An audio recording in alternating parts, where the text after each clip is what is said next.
I remember the moment clearly, sitting at my kitchen table late at night, bills scattered around me like a storm of shadows.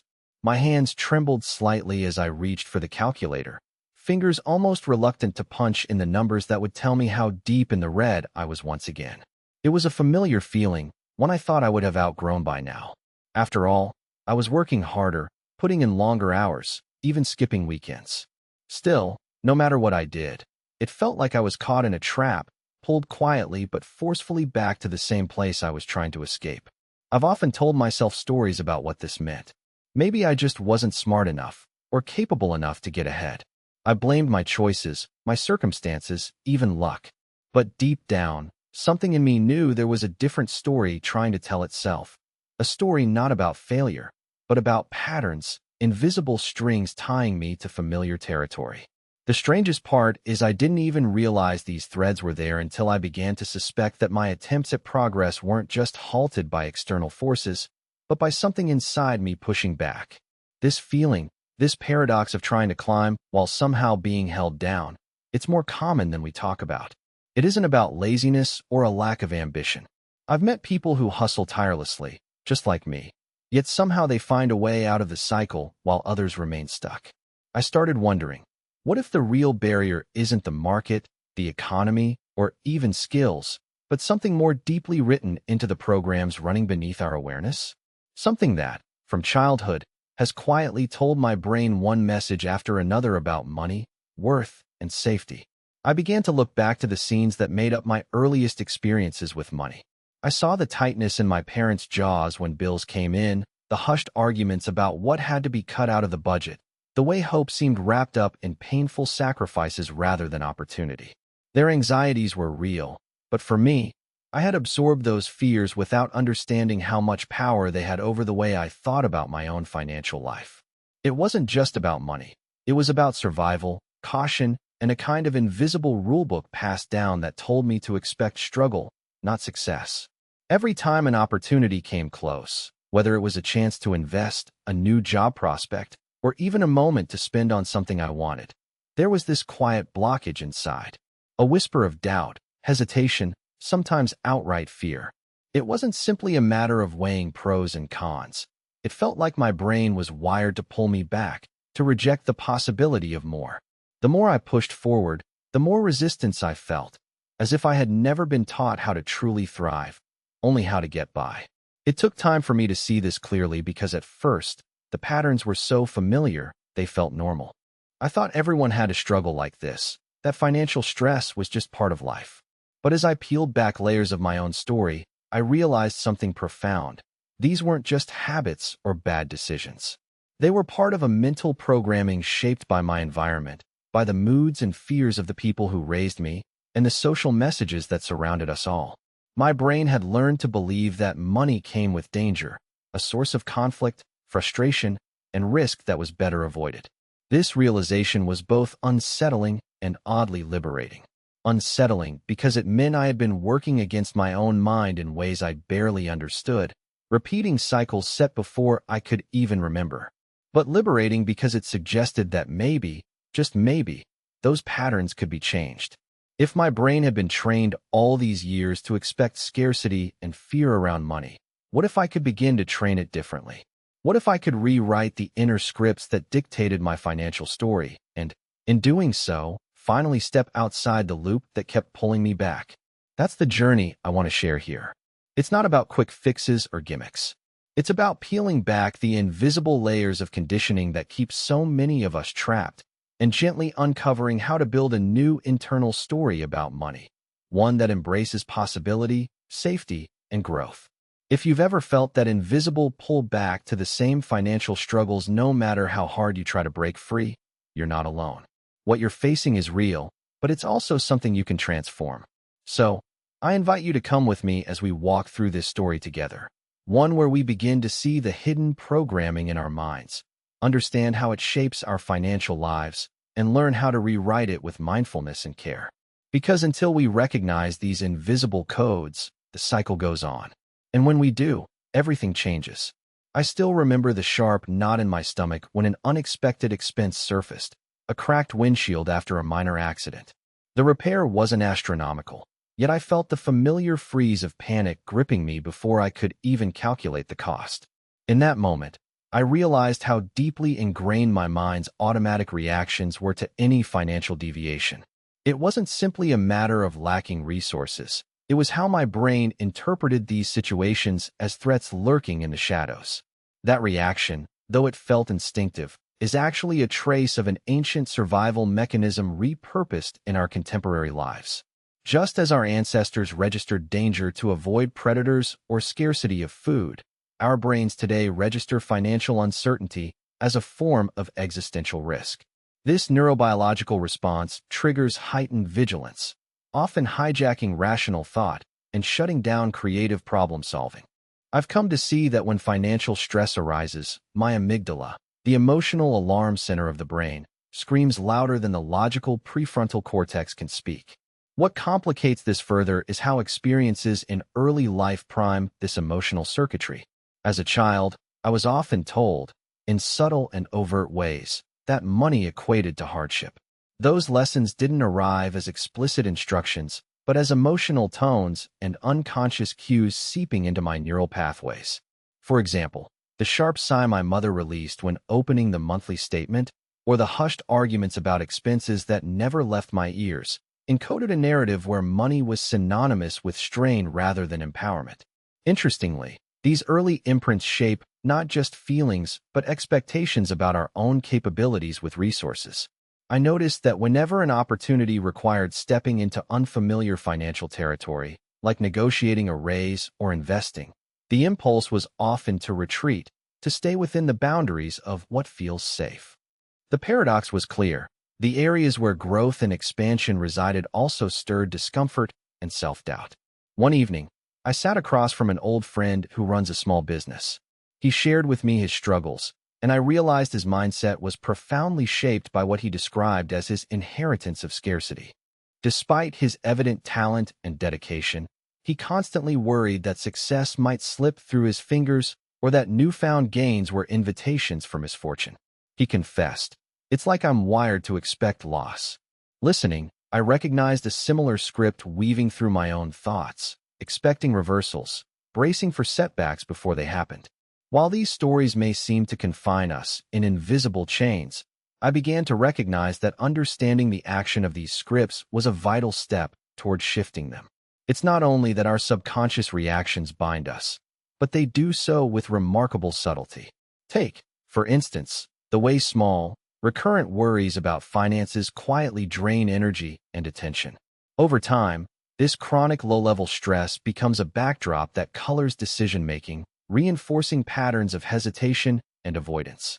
To illustrate, I recall hesitating over enrolling in a professional course despite knowing it would enhance my earning potential. The cost felt like a gamble, and the inner voice echoed warnings about wasting money or encountering disappointment. These internal whispers, fueled by deep-seated emotional conditioning, functioned like mental roadblocks disguised as practical caution. As I started observing these moments without judgment, a new realization began to emerge. The brain's tendency to resist change in financial behavior isn't an enemy. It's a protective force reacting to perceived threats. Once I viewed these internal responses through a lens of compassion rather than frustration, I could create space for curiosity. I asked myself, what is this fear truly guarding? What assumption lies beneath this resistance? Facing these questions wasn't easy. It felt like peeling layers of old paint, revealing unfamiliar textures beneath. I learned that identifying specific triggers, for example, the sensation tightening my chest when bills arrive or the mental recoil when considering investments, allowed me to chart when my mind slipped into default fear mode. Recognizing these cues became a form of early warning system, empowering me to pause and reflect rather than react impulsively. One afternoon, during a moment of uncluttered calm, I visualized financial situations that had previously induced anxiety, this time inviting a dialogue rather than avoidance. I imagined telling my subconscious, "I understand you're protecting me, but let's explore a new way." It was as though the dialogue shifted internal dynamics, creating a tiny crack in the foundation of those rigid scripts.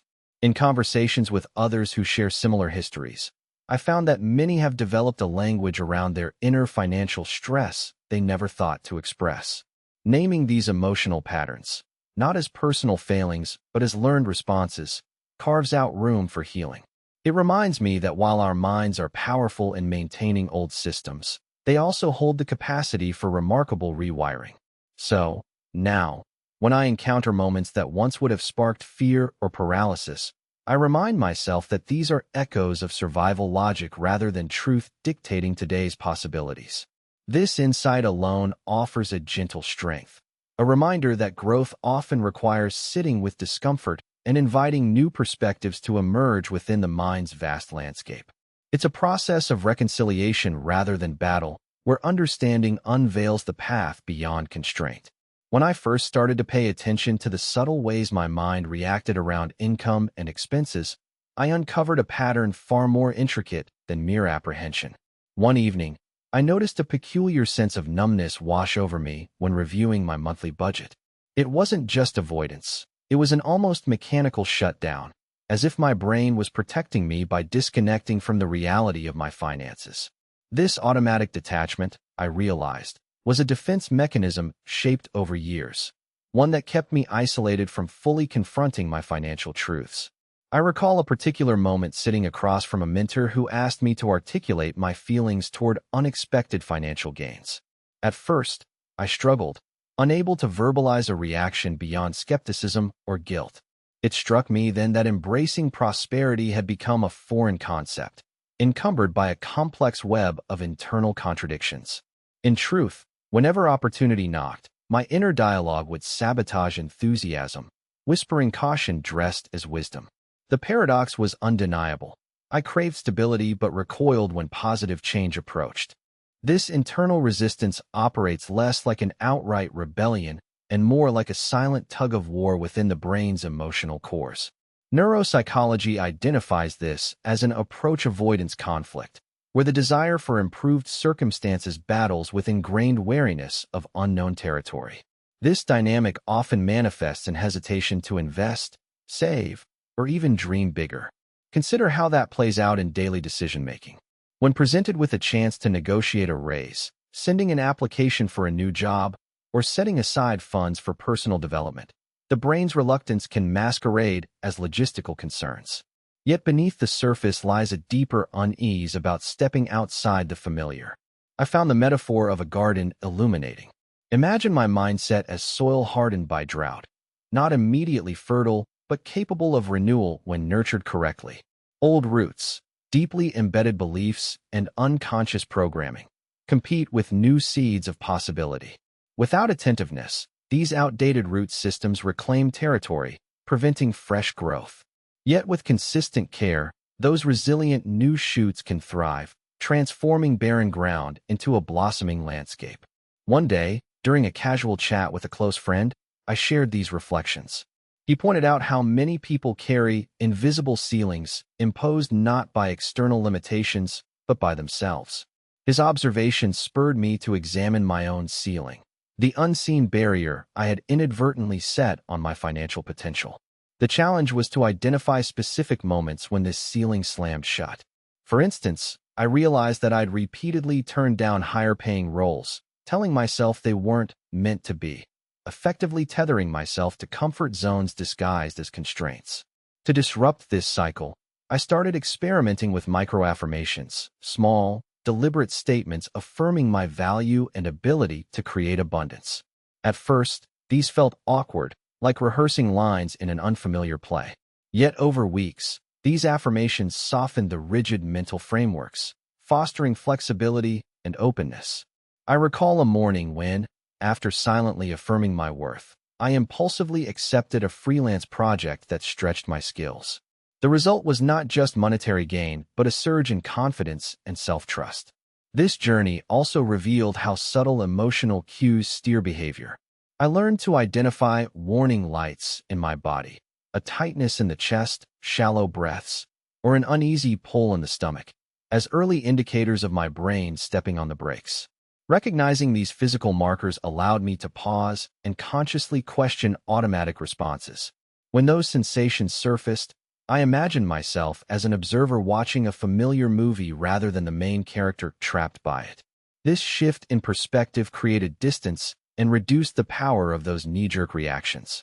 Now, when I confront financial crossroads, I ask myself reflective questions that guide me beyond instinct. One that has proven particularly useful is, what story am I telling myself about this decision? Another, who else's beliefs might I be carrying with me in this moment? These inquiries have uncovered ancestral echoes, convictions absorbed indirectly from family or community narratives that no longer served my highest good. Identifying these influencers felt like finding hidden strings controlling a marionette, and with each cut, I gained greater agency over my responses. An unexpected byproduct of this insight was a new relationship with hesitation. What once appeared solely as weakness became a signal, a call to engage more deeply with my internal landscape. Rather than rushing to override discomfort, I learned to lean into it with kindness, offering patience instead of judgment. This tenderness invited a gradual unraveling of entrenched patterns, opening pathways for genuine transformation. Ultimately, embracing this complexity reframed the process of change not as a battle, but as a dance, with moments of resistance and flow intertwined. The terrain is neither simple nor linear. It requires ongoing presence and courage. Yet every step toward clarity brings a sense of liberation, affirming that our mental programming, however dense, is not destiny, but material to be reshaped with intention. When I hold that truth, hope no longer feels like a fragile dream, but a luminous possibility unfolding within reach. There was an afternoon when a simple phone call changed how I perceived challenges tied to my finances. I spoke with a cousin who had just launched a small cafe, despite growing up in an environment similar to mine. Her enthusiasm was contagious, yet beneath her excitement, a subtle tension emerged. We both seemed to be walking parallel paths, yet reacting completely differently to opportunity. She shared that early on, she developed rituals to prepare herself mentally for uncertainty, such as visualizing success before stepping into meetings or jotting down affirmations that anchored her focus. I was intrigued because until that moment, I hadn't realized these practices could be tools to reshape our internal wiring. Her story reminded me of an analogy I recently read. Rewiring our internal responses is like teaching an old dog new tricks. The old behaviors, the automatic responses shaped by countless repetitions, are deeply embedded, but with patience and intentionality, they can be altered. This resonated with me because I often tried to force big leaps, pushing myself to act as if everything had changed, but without systematic steps, I only met frustration. I saw now that transformation requires sustained, practical habits, not solely intentions or willpower. I began experimenting by mapping the typical scenarios that stirred hesitation or avoidance. For example, opening my mail or checking digital bank statements triggered an almost primal urge to delay and distract myself. Recognizing this emotional trigger gave me a new vantage point. Instead of ignoring the discomfort or blaming myself for procrastination, I started to treat those moments as signals highlighting where my internal system resisted growth. Like a dashboard alert in a car, these cues needed attention, not suppression. To address this, I incorporated micro-pauses into my daily routine, deliberately allowing myself brief moments to fully experience the feelings that surfaced around financial tasks. Surprisingly, these mini check-ins revealed layers of emotion I had previously overlooked. Sometimes it was shame, other times, lingering anxiety about judgment or failure. Sitting with these feelings, without rushing to quickly resolve or escape them, diminished their intensity over time. It was as if by refusing to run, I gradually unraveled tight knots that had limited my capacity for change. Beyond feelings, I noticed language played a significant role in sustaining my past associations. The words I unconsciously chose when talking to myself shaped my emotional landscape. Catching myself muttering phrases like, "I always mess this up," or "this never works out," I realized how those verbal habits deepened my negative mindset. I began rewriting my internal scripts, replacing defeatist comments with neutral, curiosity-driven reflections. For instance, I would gently ask, "What can I learn here?" or "What small step feels possible?" This subtle shift transformed moments of dread into opportunities for exploration. The metaphor of a cracked mirror surfaced in my mind, symbolizing how distorted self-perception feeds unhelpful behavior patterns. For years, I had viewed my financial decisions through fragmented reflections shaped by past fears and environment. By cultivating awareness of these distortions, I started to piece together a clearer, more authentic image of my abilities and potential. This process encouraged me to gradually take risks that earlier seemed intimidating, enrolling in courses, negotiating contract terms, even allowing myself to enjoy small rewards without guilt. Interestingly, these efforts pooled into building new neural pathways, akin to carving fresh trails through dense forest where previous routes had been heavily tread. Each intentional act, whether acknowledging a fear without judgment, asking empowering questions, or celebrating modest achievements, functioned as a step in reorienting my internal landscape. And crucially, I found these roadmaps had to be person-specific. A strategy effective for my cousin might not work exactly for me. That realization freed me from trying to imitate others and inspired me to customize my approach. Now, consider your own moments of hesitation or self-doubt. What rituals might you introduce to gently familiarize yourself with uncertainty instead of recoiling? Imagine building a toolkit that doesn't just patch over feelings of scarcity or anxiety, but rewrites your lived experience with possibility and resilience. It's not an overnight fix, but a steady, compassionate journey, one where each pause, each rephrasing of your inner dialogue, serves as nourishment for growth. Reflecting on my journey, I recognize that the silence between actions, the space where feelings rise and fall, is where profound transformation quietly takes root. It's less about heroic leaps and more about honoring the incremental steps that steer us toward freedom. This nuanced dance between awareness, emotion, and choice became a compass guiding me toward a new horizon, one where my financial story might finally unfold with hope instead of hesitation. I remember the first time I truly noticed how deeply entrenched certain automatic thoughts were when I hesitated at the cashier counter, eyes darting away from the total amount as it blinked on the screen. My hands tightened around the cart's handle, a silent conversation flaring inside me. I wanted to pay, to complete the purchase freely, yet simultaneously, a voice whispered caution, conjuring what-ifs that spiraled into scenarios of loss and scarcity. This internal tug was nothing new, but its intensity surprised me that day, as if a hidden force was charging the air between desire and restraint. What shattered the pattern wasn't willpower alone. It was a gradual process of deciphering the underlying assumptions framing those moments. I realized I had been running on scripts not of prudence, but of deep-seated mistrust in my ability to handle abundance. My relationships and conversations about resources had long revolved around tightening belts and bracing for downturns, and those narratives had quietly morphed into invisible rules I followed without questioning. Like a ghost orchestra playing an old tune, these assumptions orchestrated my hesitations, even when circumstances had shifted.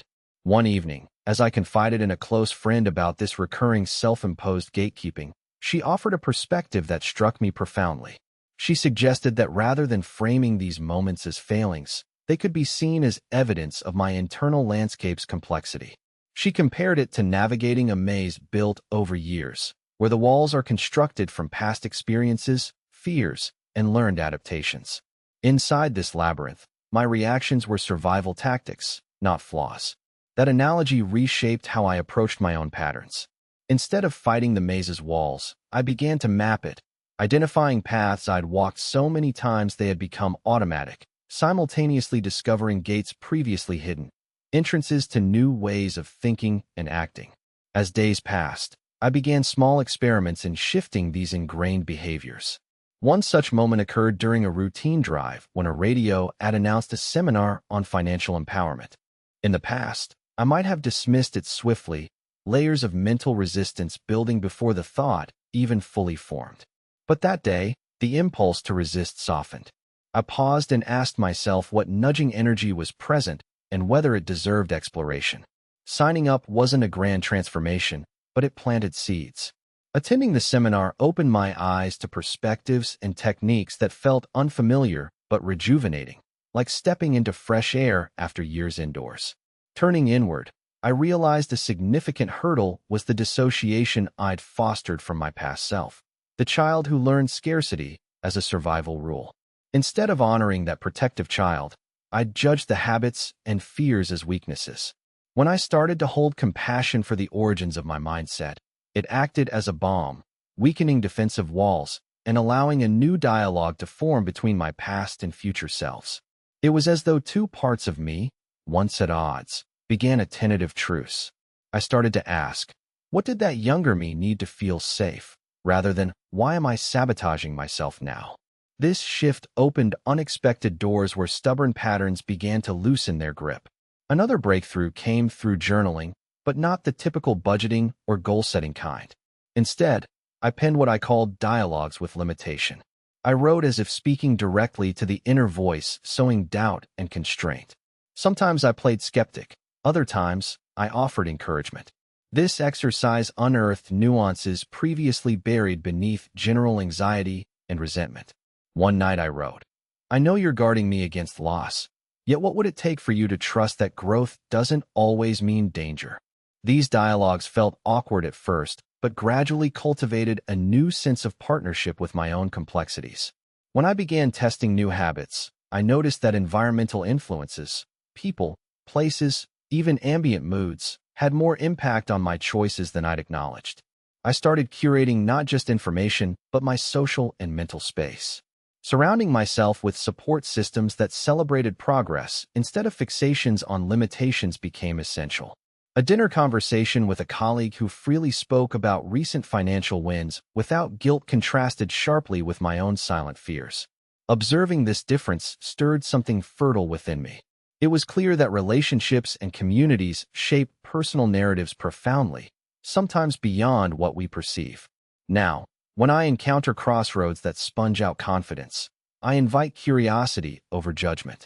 Consider how, when faced with a tempting but uncertain investment opportunity, the sudden flood of sabotage isn't a defect, but a remnant of past conditional safety. By recognizing it as a shadow cast from prior conditioning, I learned to engage it differently, to listen without immediate capitulation. This interaction slowly weakens old reflexes built from fear, replacing them with choices bathed in clarity rather than shadows. If you're reading this and sensing echoes of something familiar, I encourage you to explore those split moments between impulse and pause. What unseen triggers are at work? And when they arise, how might you lean into their discomfort and invite understanding? Mining the soil of those feelings can reveal rich nutrients for growth, as paradoxical as that may sound. This kind of deep engagement is where transformation begins, not in ignoring hesitation, but in befriending it so it becomes a guide instead of a guard. The night air was thick with humidity when I sat alone on my apartment balcony, the city lights flickering like distant hopes. A restless energy stirred inside me as I sifted through my mental archives, searching for a breakthrough beyond the circular doubts that had long defined my approach to money. Suddenly, it struck me. The real struggle wasn't just about habits or emotions. It was about the stories I unknowingly carried about how money interacted with power and trust in my life. Growing up, I absorbed more than whispers about scarcity. I inherited a deep ambivalence about control. Money, I realized, had been tethered in my subconscious to an uneasy dance of dominance and vulnerability. Observing my parents, I saw one wielding control through a tight fist, while the other withdrew, surrendering power silently. These dynamics unfolded like a shadow play on the walls of my psyche, silently scripting my financial interactions with others. Whenever I received a paycheck or made a purchase, echoes of those early power struggles replayed in subtle ways. A hesitation to ask for more, an invisible boundary around generosity, or a quiet resistance to claiming abundance. One afternoon, I noticed this pattern during a negotiation for a freelance gig. Despite preparing thoroughly, when the moment came to propose my rate, a strange reluctance surfaced, less about the numbers and more about whether I was allowed to assert my value. I realized that this was not simply shyness. It was an internalized blueprint shaped by past family roles and unspoken rules about who could claim authority. That recognition made me pause, turning the spotlight onto the intricate relationship between money and my sense of personal agency. This realization opened a new door. How often had I let others' expectations dictate my financial choices, unconsciously agreeing to limits far below what I deserved or desired. It felt as if I was navigating an invisible maze, marked by markers set in youth, guiding me towards passivity in situations that required assertiveness. When I began questioning this, I recalled moments where I'd accepted less compensation, avoided discussing raises, or tiptoed around financial decisions to keep peace, not because I lacked skill, but because of these ingrained power dynamics. Simultaneously, I came to recognize how trust intertwined with this equation. Trust wasn't only about believing in others' integrity, but, more importantly, trusting myself to manage resources without judgment or self-criticism. For years, I had carried an undercurrent of doubt toward my financial instincts, as if any success was fragile, liable to unravel. This lack of self-trust created hesitations that rippled outward, affecting decisions large and small, from investments to everyday spending. For example, I once hesitated for days before deciding whether to replace a broken appliance, second-guessing not just the cost, but my judgment, as though empowered choice was a risky gamble. I remember sharing these insights with a close mentor who listened thoughtfully before posing a challenge. What would your relationship with money look like if it were grounded in mutual respect between you, the money, and those around you, instead of struggle or control? The question lingered, opening an unfamiliar space for reflection. I envisioned a dance where money was neither adversary nor master, but an ally, one that invited collaboration and boundaries set with clarity rather than fear. Embracing this metaphor shifted my approach. I began experimenting with small acts that rebalanced authority. Rather than slipping into old patterns of avoidance, I started initiating transparent conversations about finances with colleagues and friends, voicing needs and valuing reciprocity. When a client questioned my fees, instead of shrinking, I shared my rationale and listened openly to their concerns, creating a dialogue free of defensiveness. These exchanges, although seemingly simple, felt revolutionary, a reclaiming of space I hadn't known I was relinquishing. At home, I created rituals to reinforce trust in my decisions. Every month, I set aside time not only to review budgets, but to acknowledge achievements, however modest, and affirm my capacity to steward my resources consciously. These rituals became anchors, quiet reminders that my relationship with money was evolving from one marked by anxiety and control to one rooted in respect and self-confidence. Now, consider your own narratives around money and control. Where do old scripts script your boundaries too narrowly or too rigidly? How might renegotiating power dynamics within your financial relationships change not just your bank account, but your sense of self? This work isn't about mastering numbers alone, but about reclaiming empowerment where it has quietly slipped away. Each step toward this awareness carries the potential to rewrite patterns, allowing a freer, more genuine experience of abundance to emerge. One afternoon, as I sat in a crowded cafe, I overheard a conversation at the next table that struck a chord deep within me. A woman explained to her friend how she meticulously avoided speaking about finances with her family, fearing that any mention of success might breed jealousy or resentment. The way she described walking on eggshells around abundance reminded me of an internal conflict I had wrestled with silently for years, the paradox of craving security but fearing the shifts that come with growth. This triggered a vivid memory of my own hesitations whenever opportunities loomed, shadowed by unspoken apprehensions of relational fallout. Later that evening, I reflected on how often my financial decisions were entangled with social dynamics, far more than I had openly acknowledged. I recognized patterns where I unconsciously shaped my behavior to maintain harmony or avoid conflict with those close to me. This extended beyond immediate family. It permeated friendships, community, and professional relationships. The invisible choreography of balancing cooperation and self-interest unveiled itself as a powerful undercurrent shaping my money mindset. Such social negotiations often imposed invisible ceilings, preventing me from fully stepping into the prosperity I sought. This led me to consider how identity intertwines with financial choices, creating an invisible boundary shaped by roles and expectations within my social circles. I recalled moments when discussing raises or negotiating pay felt like challenging not merely my employer, but an ingrained script about who I was allowed to be. The tension arose not solely from external pressures, but internalized definitions of self, cause and consequence entangled in a tight dance. In these instances, claiming more could unintentionally signal defiance or a threat to belonging, an emotional calculus deeply rooted, yet rarely surfaced. One vivid memory surfaced, a team meeting where I noticed myself shrinking away from proposing ideas tied to compensation improvements. While I logically understood my value, a chronic fear whispered that pushing for more would alienate others or provoke judgment. That internal hesitation functioned less as doubt in my skills and more as a protective reflex guarding my membership in the group. Recognizing this shifted my narrative from personal inadequacy to relational survival, reshaping the terrain on which I approached future conversations. Experimenting with new approaches, I started to frame financial dialogues as collaborative exchanges rather than power struggles or tests of worthiness. Instead of bracing for resistance, I cultivated curiosity about how mutual benefit could be fostered. I remember a negotiation where I opened with a question about the employer's goals and listened intently before articulating my own needs. This subtle shift created a shared space, softening barriers I had previously approached with defensiveness. While the numbers mattered, the relational context proved equally vital in fostering openness and trust. Simultaneously, I discovered that financial fears were amplified in moments of isolation. The invisible pressures eased when I forged connections with peers who openly acknowledged similar challenges. Joining a group that prioritized candid discussions about money introduced a sense of communal learning, where vulnerability became a bridge rather than a boundary. These exchanges dismantled isolating myths around success and scarcity, empowering me to reimagine financial health as a shared journey rather than a solitary battle.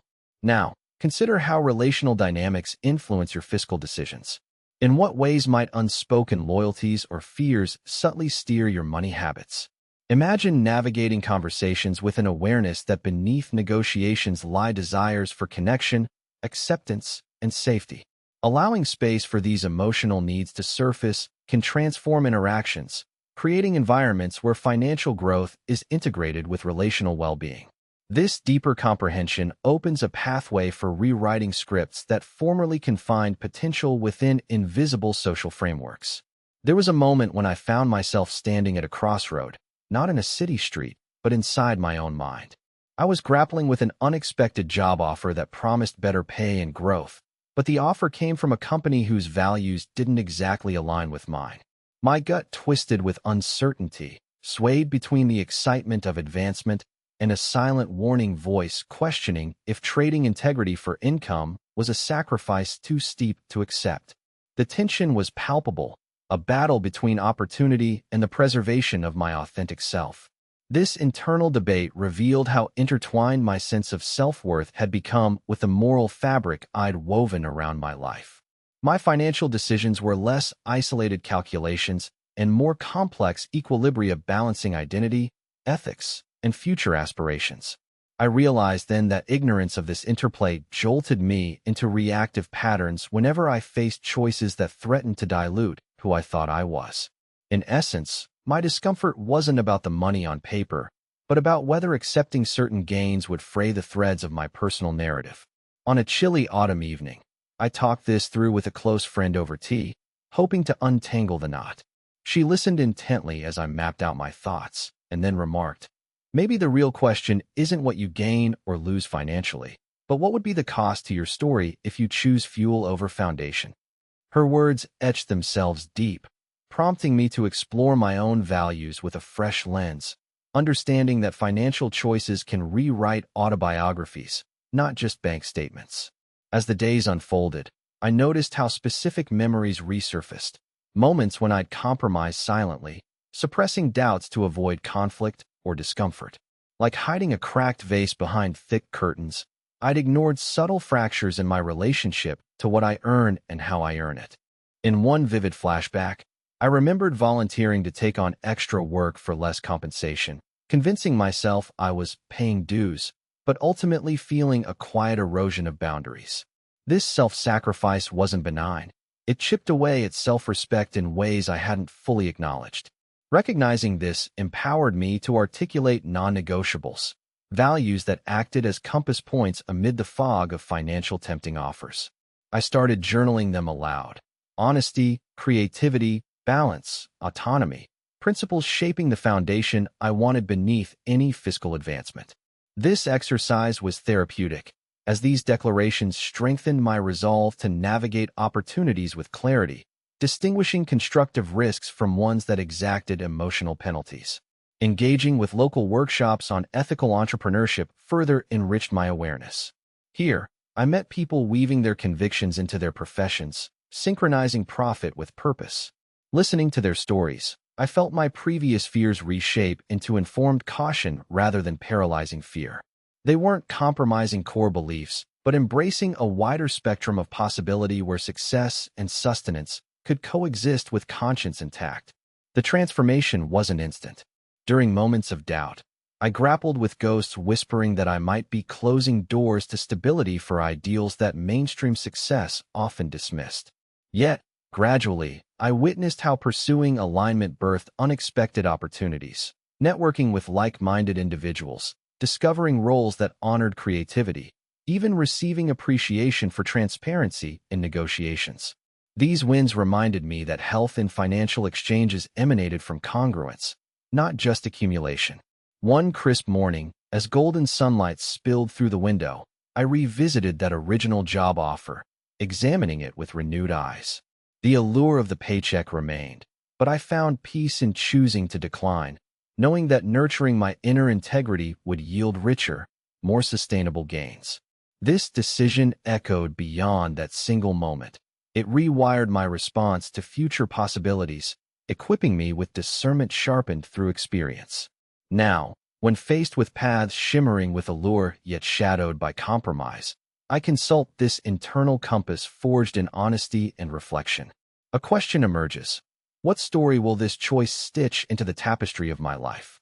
Embracing this perspective transforms financial decisions into deeply personal acts of creation and care, inviting me to hold both my values and my aspirations tenderly in hand.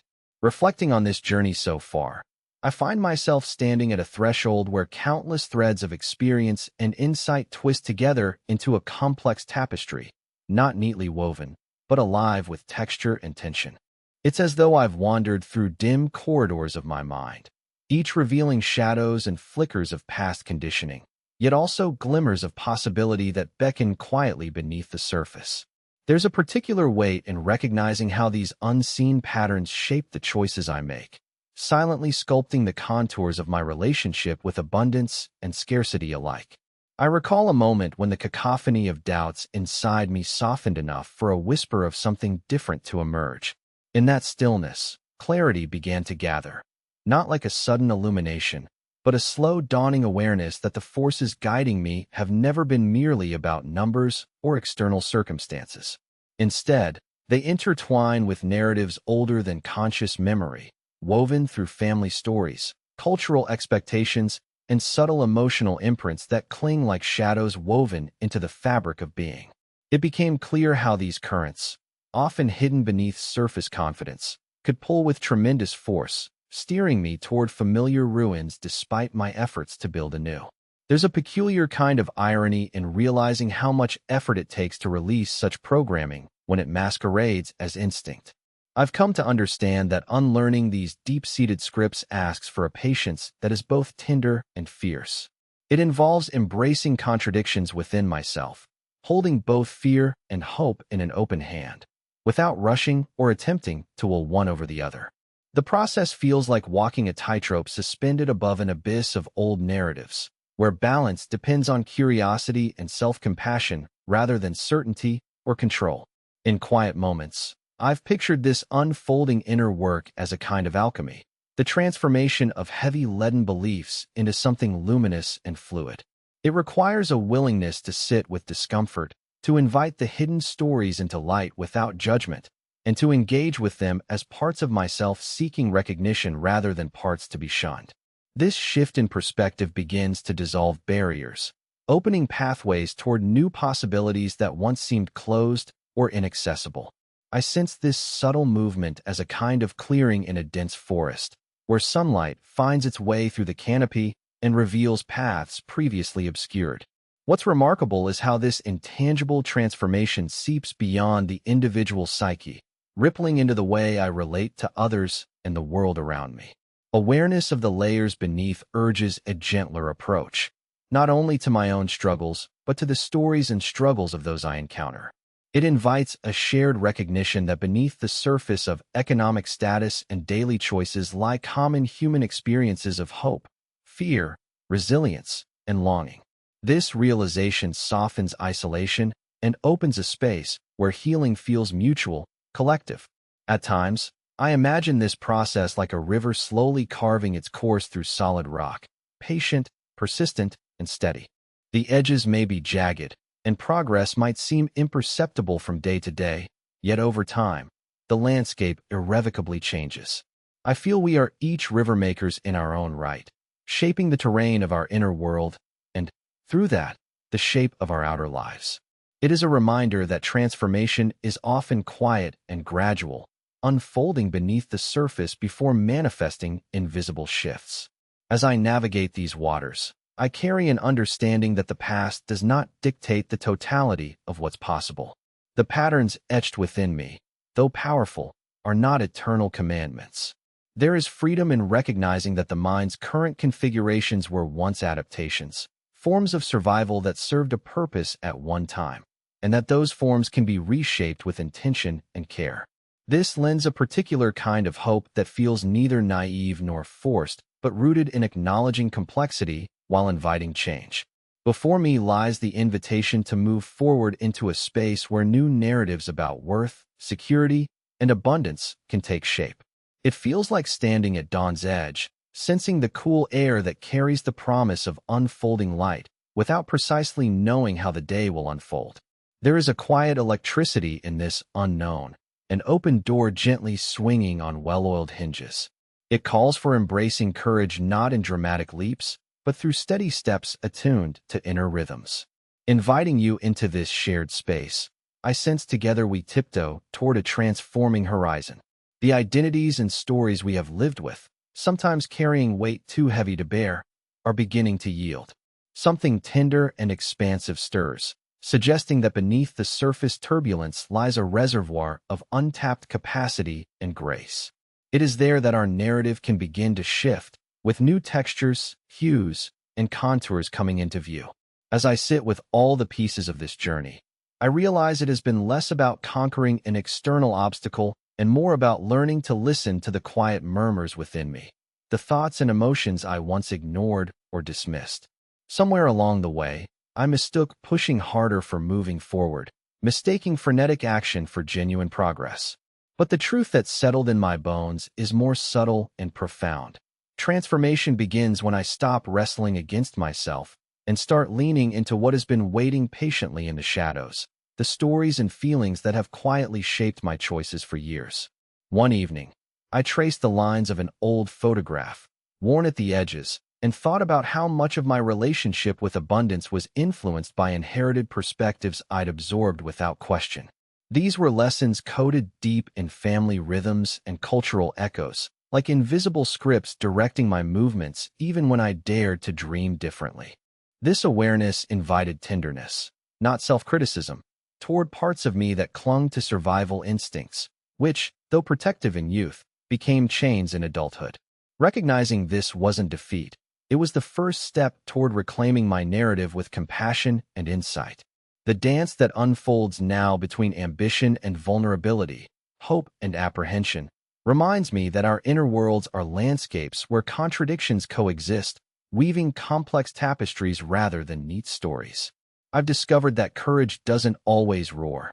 Sometimes, it is a quiet voice at day's end, whispering, "Try again tomorrow." This gentleness anchors my steps as I navigate the labyrinth of inherited fears and emerging visions. Each moment of hesitation isn't a setback, but a doorway to deeper understanding, a chance to meet myself with curiosity instead of judgment. I remember a conversation with a mentor who told me, "Growth often shows up disguised as uncertainty." Those words reframed many moments when I felt trapped by doubt, revealing them instead as invitations to explore new terrain within. The realization that discomfort can signal unfolding possibilities shifted my relationship to challenge, transforming it from enemy to teacher. I began valuing pauses and questions as much as action, sensing that true progress involves harmonizing with my internal rhythms instead of bulldozing through them. This inner work ripples outwards, refracting through relationships, how I engage with opportunity, and what safety means on every level. It sparked a subtle rebellion against inherited scarcity mindsets and old fears of loss, carving pathways toward openness and receptivity that once seemed unreachable. I came to understand that releasing these patterns doesn't require breaking down walls overnight, but cultivating gentle persistence, like coaxing buds to bloom by honoring their pace, not forcing their growth. Patience and presence became companions on a journey of reclamation, inviting me to trust in the unfolding process and in my own resilience. There's a profound freedom in realizing that my worth and power aren't determined by external validations or fleeting gains, but by the steadiness of my inner alignment. When I choose to honor my values and listen to my authentic voice, financial abundance becomes an expression of self-integration, not an elusive prize. This shift unveils a richer landscape where prosperity is intertwined with meaning, well-being, and connection. It's a terrain where empowerment flows from clarity and kindness toward oneself and the world, rather than from scarcity-driven fear.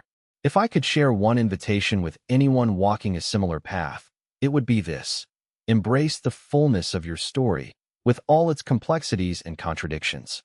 Look inward with gentle perseverance and trust that within the very places that feel most constraining lies a doorway to transformation.